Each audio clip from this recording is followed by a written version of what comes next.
least Rutherford. Everyone has to go. The general manager, the head coach, the quarterback. But don't even stop there. Someone needs to lob a canister of tear gas into the leaderless locker room, too, because this house cleaning won't be complete until that space is scrubbed and sanitized with the precision of an elite hazmat crew. The Giants have now lost to a franchise that was winless in 9 straight games and playing 3,000 miles away from a city that couldn't give a damn about its entire hopeless existence. They are 0-5, the worst team in the league, an utter embarrassment from top to bottom. You want rock bottom. Chargers 27, Giants 22 is the very definition of that tired cliche, and now this team has a full 11 games left on the schedule to see how far below the granite it can drill before the calendar finally mercifully turns to January. When it does, Crown John Mara has to emerge with a flamethrower. He doesn't need more evidence than these first 5 games that the 2017 team will go down as one of the most disappointing in the 92-year history of the franchise.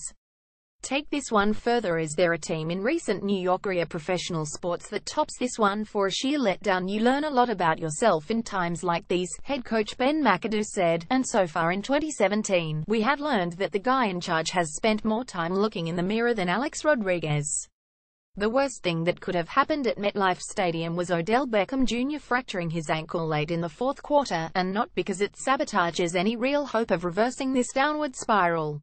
Any realistic hope of it vanished last weekend in Tampa. No, the real concern about that injury is that Mara will use it as a convenient excuse to absolve McAdoo and GM Jerry Reese for the wreckage on the field.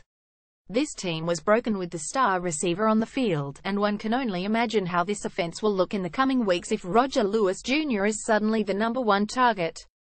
Beckham is out, likely for the season. Sterling Shepard and Brandon Marshall left the game with ankle injuries, too, and several key players on defense including linebacker Jonathan Casillas and cornerback Dominique Rodgers-Cromartie limped off the field, too. The injuries are the last thing that this team needed.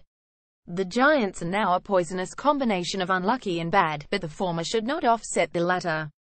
They are bad, capital bad, and now the incompetence that derailed the offense a season ago has infected the defense, too. This team made the playoffs a season ago in spite of quarterback Eli Manning and the offense. But the defense that carried this team to 115 in 2016 is unrecognizable now. Twice, the Giants scored a touchdown on Sunday, and twice, that defense let the woeful Chargers march to the end zone for 7 points of their own. Takeaways: Giants are an undisciplined mess. Jason Pierre-Paul, Landon Collins, Janoris Jenkins. Name a defensive player that hasn't taken a major step back in 2017. For all the focus rightfully so on Reese's inability to fix his offensive line, 5 more sacks allowed in this game. He badly miscalculated by thinking this defense would just pick up where it left off a season ago. Reese saved his job with the playoff appearance a year ago, and while the Giants are among the most loyal franchises in all of sports, the team is 3,946 under his watch since that last Lombardi Trophy in 2011 without a single postseason victory.